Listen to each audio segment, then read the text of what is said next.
जय जगन्नाथ दर्शक बंधु मु Sudipta Verma tech talk with SB को आपनको स्वागत। कौन आपणकर डीबीटी लिंक न होइथिबा कारणरू आपणकर पीएम किसान सीएम किसान तथा सुभद्रा योजनार पैसा आसुना कि तेबे चलंतु देखिबा आपण माने किपरि ऑनलाइन रे डीबीटी लिंक कराई परिवे।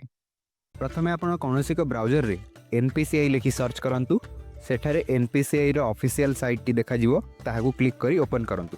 मुझे ऑफिशियल साइट रो लिंक टी डिस्क्रिप्शन रे दे दोची, आपण चाहिले याकू मध्ये क्लिक करी ओपन करि परिवे। एबे आपण को कंज्यूमर टैब टी देखा जातुबो, एहा ऊपर क्लिक करंतु।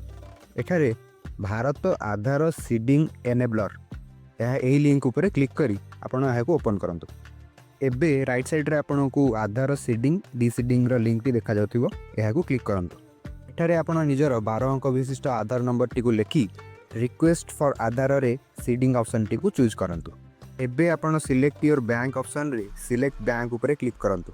एठारे जेउ बैंक गुडी कर ऑप्शन देखा जाउची, आपण ऑनलाइन रे सेही बैंक गुडी कर डीबीटी लिंक करि परिबे। मु एठारे एसबीआई रे डीबीटी लिंक करिया को चाहूची, तेणु मु एसबीआई को बाछुची। सीडिंग टाइप रे आपण माने फ्रेश सीडिंग सेतबेले बाछंतु जेतबेले आपणकर कोनोसी बैंक अकाउंट रे डीबीटी एनेबल्ड नाही। मो केस रे ओडिशा ग्राम्य बैंक रे डीबीटी एनेबल्ड अछि, तेणु मु सीडिंग टाइप रे movement from one bank to other bank choose करूछि।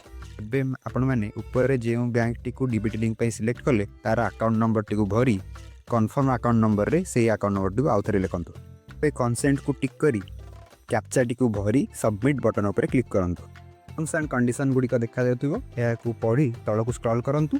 एठारे एग्रीड एंड कंटिन्यू बटन टी देखा जाउथिबो, एहा को क्लिक करंतु। एबे आपणकर आधार संयुक्त मोबाइल नंबर को गोटे ओटीपी जिवो, एही ओटीपी टी एठारे भरी कन्फर्म बटन ऊपर क्लिक करंतु। एबे एठारे पॉपअप टी शो हेउची।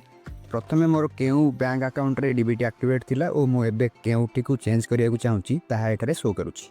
एठारे कन्फर्म बटन ऊपर क्लिक कली आपण माने देखुथिबे किछि समय प्रोसेसिंग हला परे सक्सेस मेसेज टी शो हेउची, अर्थात मोर डीबीटी टी एसबीआई रे एक्टिवेट हो जायछि।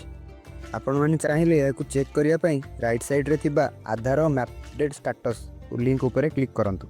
एठारे निजर आधार नंबर तथा कैप्चा टी भरी चेक स्टेटस ऊपर क्लिक करंतु। आधार संयुक्त मोबाइल नंबर को गोटे ओटीपी जिवो, से ओटीपी टी को भरी कन्फर्म ऊपर क्लिक करी आपण एठारे चेक कर परिबे।